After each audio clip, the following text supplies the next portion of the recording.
మరి మన next segment just a minute.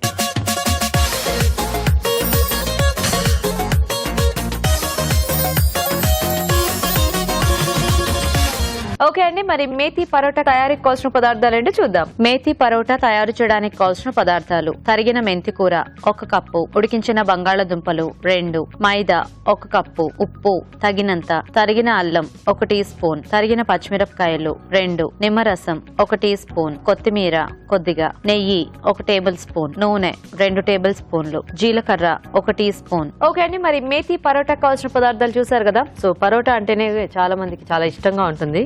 So మరి రాజు గారు మొదలు పెట్టేద్దామా? ఓకేనండి. మెయిన్గా ఏంటంటే మనం పరోటాకి ఎప్పుడైనా పిండి కొంచెం ముందుగా కలిపి పెట్టేసుకోవాలి. కాస్త నాంత ఏంటంటే మనకు బాగా వస్తుంది సాఫ్ట్ గా. సో నేను ముందుగా కలిపి పెట్టేసానండి. కొంచెం ఉప్పు వేసాను, కొద్దిగా ఆయిల్ వేసాను. సో మైదాలో కొంచెం ఉప్పు, కొద్దిగా ఆయిల్, నూనె వేసేసి మామూలుగా పిండి కలిపేసి పెట్టేసాను కాసేపు పక్కన. సో ఇక్కడ స్టఫ్ రెడీ చేసుకున్నాం.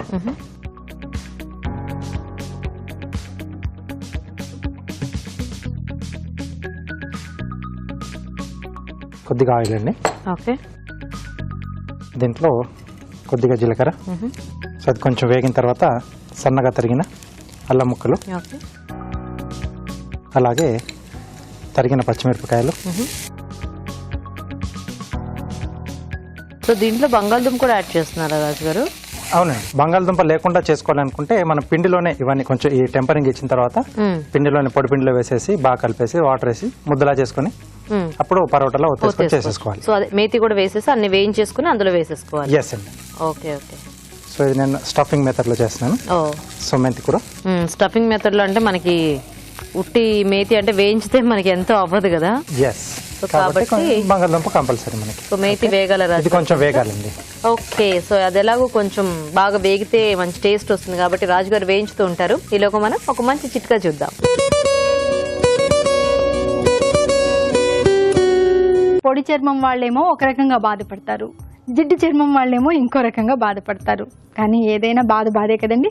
మరి జిడ్డు చర్మంతో బాధపడేటప్పుడు ఏం చేయాలి అంటే, బాదం పప్పుల్ని తీసుకొని బాగా పొడిలాగా చేసుకుని ఇందులో కొద్దిగా నిమ్మరసం యాడ్ చేసుకుని పేస్ట్ లాగా తయారు చేసుకుని ముఖమంతా అప్లై చేసుకుని ఒక 15 నిమిషాల పాటు అలాగే ఉంచి దాని తర్వాత చల్లటి నీళ్ళతో వాష్ చేసుకుంటూ ఉండాలి. ఇలా వారానికి 2-3 సార్లు చేస్తూ ఉన్నట్లయితే చర్మానికి జిడ్డు స్వభావం చాలా వరకు తగ్గుతుంది. మెంతి కూర చక్కగా వేగిపోయిందండి. నాకెలా తెలుసు అనుకుంటున్నారా? మంచి వాసన వస్తుంది కాబట్టి. సో తర్వాత మనం ఉడికించిన బంగాళదుంపను ఇలా మెత్తగా మెదిపేసుకోవాలి. సో పరోటా కాబట్టి సో ఎంత ఫైన్ గా అయితే అంత బాగుంటుంది. సో మనం మరి పరోటా ఒత్తుకునేప్పుడు చిరగకుండా వస్తుంది. సో చాలా మంది ఆలు పరోటా కూడా చాలా ఎక్కువ రెగ్యులర్ గా చేసుకుంటూ ఉంటారు.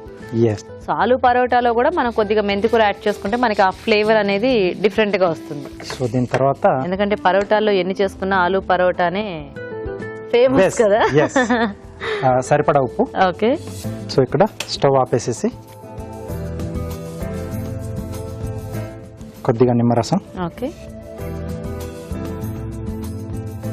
కొత్తిమీర కొద్దిగా అండి. ఓకే, మళ్ళీ ఒకసారి బాగా కలిపేసుకొని సో దీన్ని బౌల్లోకి తీసేసుకుంటున్నాను. ఓకే,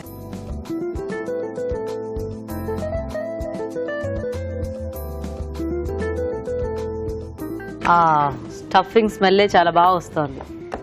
ఆ మెంతి కూర కొంచెం ఎక్కువ క్వాంటిటీలో యాడ్ చేసాం కదా మనం. అవునండి,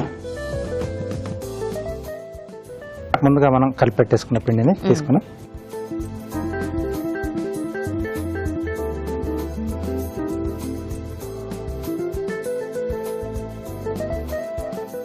సో పిండి ముందు నానబెట్టేసుకుంటే మనకు కొంచెం సాఫ్ట్ గా ఉంటుంది. సో గోధుమ పిండితో చేసుకునే వాళ్ళైతే ఇంకొంచెం ఎక్కువసేపు నానబెట్టుకుంటే బెటర్, ఎందుకంటే మైదా ఆల్రెడీ మనకు కొంచెం సాఫ్ట్ గా ఉంటుంది కాబట్టి కాసేపు అయినా పర్వాలేదు. ఓకే, సో మధ్యలో పెట్టేసి స్టఫింగ్ అంచులు మూసేసుకోవాలి. ఓకే,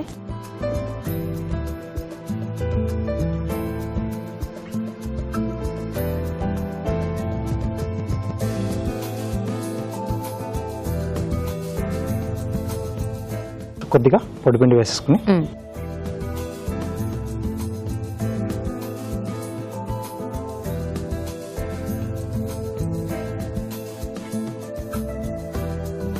సో కొంచెం మనం వేడి స్టఫింగ్ పెట్టుకున్నప్పుడు కూడా కొంచెం నిదానంగా ఒత్తుకోవాలి, ఎందుకంటే వేడి ఉంటుంది కాబట్టి గబుక్కున బయటకు వచ్చేస్తుంది. అంటే కొంచెం స్టీమ్ కూడా లోపల కొంచెం ఇది వస్తుంది కాబట్టి సో మెల్లిమెల్లిగా దాన్ని అన్ని వైపులా వెళ్లే విధంగా కొంచెం ఇలా స్ప్రెడ్ చేసుకుంటూ మెల్లిగా చేసుకోవాలి. మనకి మొత్తం పరోటా అంతా ఈవెన్ గా స్ప్రెడ్ అవుతుంది, లేదంటే ఒక్కొక్క చోట పిండి అలా ఉండిపోయి మనకు చప్పగా అనిపిస్తుంది. ఆ ముక్క తిన్నప్పుడు కొంచెం చప్పగా అనిపిస్తుంది.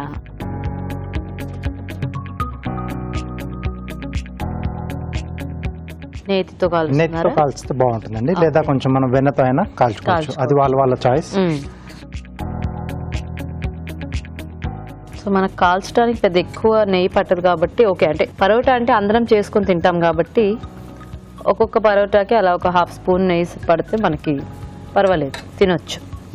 ఆ మాత్రం నెయ్యి మంచిదే. మెయిన్ గా ఏంటంటే పరోటా ప్రియులు దాన్ని వెన్నతో బాగా తింటారు. వెన్న అది మంచి కాంబినేషన్ కదా.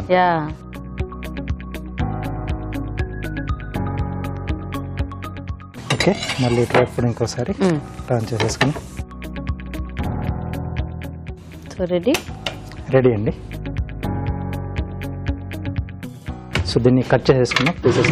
సో ఇది చక్కగా ఏదైనా పచ్చడి, పెరుగు, కాంబినేషన్స్ ఇంకా మన చాయిస్. 4 ముక్కలు కోసుకుంటే 4 రకాలుగా తినొచ్చు, కోసుకోపోయినా పర్వాలేదు.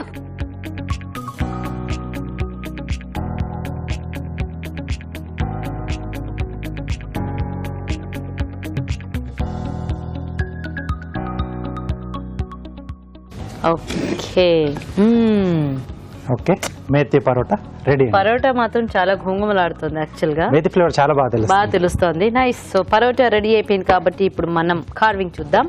సో కార్వింగ్ ఏంటి రాజు గారు? క్యారెట్ తో చేస్తున్నాను అండి, రాబిట్ షేప్ లో చేస్తున్నాను. స్లైసెస్ లా కట్ చేసుకుంటాం మనం. Okay okay. సో ఇక్కడ ముందుగా ముందరి కాళ్ళండి.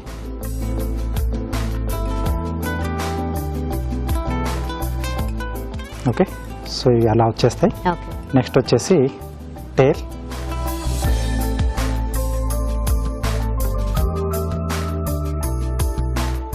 తర్వాత ర్యాబిట్ అనగానే చెవులు,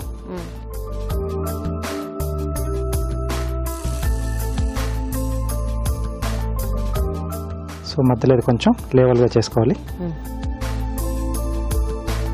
సో ఇక్కడ వెనకాతల కాళ్ళని.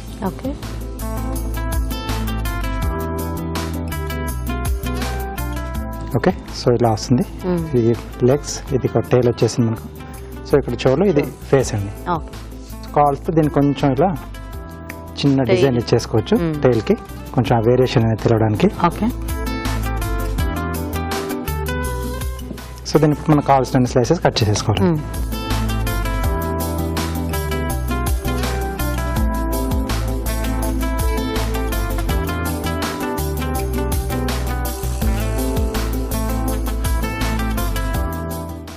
లాస్ట్ లో కొంచెం ట్రిమ్ చేస్తున్నాను.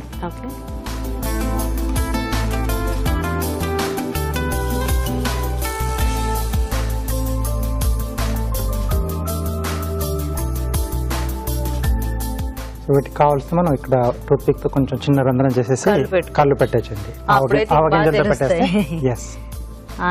ఓకే అండి, మరి వేడివేడిగా మేతి పరోటా రెడీ. టేస్ట్ చూసే ముందు తయారీ విధానం ఇంకోసారి చూద్దాం. మేతి పరోటా తయారు చేసే విధానం: ముందుగా మైదాలో ఉప్పు వేసి తగినన్ని నీళ్లు పోసి చపాతీ పిండిలా కలుపుకోవాలి. ఒక పాన్ లో నూనె వేసి జీలకర్ర, తరిగిన అల్లం, పచ్చిమిరపకాయలు, మెంతికూర వేసి వేయించాలి. దీనిలో ఉడికించిన బంగాళదుంపలు మెదిపి వేయాలి. తర్వాత ఉప్పు వేసి స్టవ్ ఆపి నిమ్మరసం, కొత్తిమీర వేసి బాగా కలుపుకోవాలి. ముందుగా సిద్ధం చేసుకున్న పిండిని కొంచెం కొంచెం తీసుకుని చేత్తో ఒత్తుకుని మధ్యలో మేతి మిశ్రమం ఉంచి పరోటాల్లా ఒత్తుకోవాలి. ఆపై వీటిని పెనంపై ఉంచి నెయ్యితో 2 వైపులా కాల్చుకోవాలి. అంతే, మేతి పరోటా రెడీ.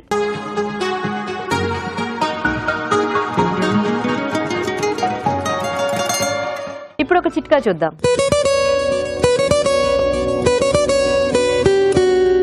పార్శ్వపు నొప్పి అంటే మైగ్రేన్తో బాధపడే వారికి తెలుస్తుంది ఆ నొప్పి ఎంత భయంకరంగా ఉంటుందో.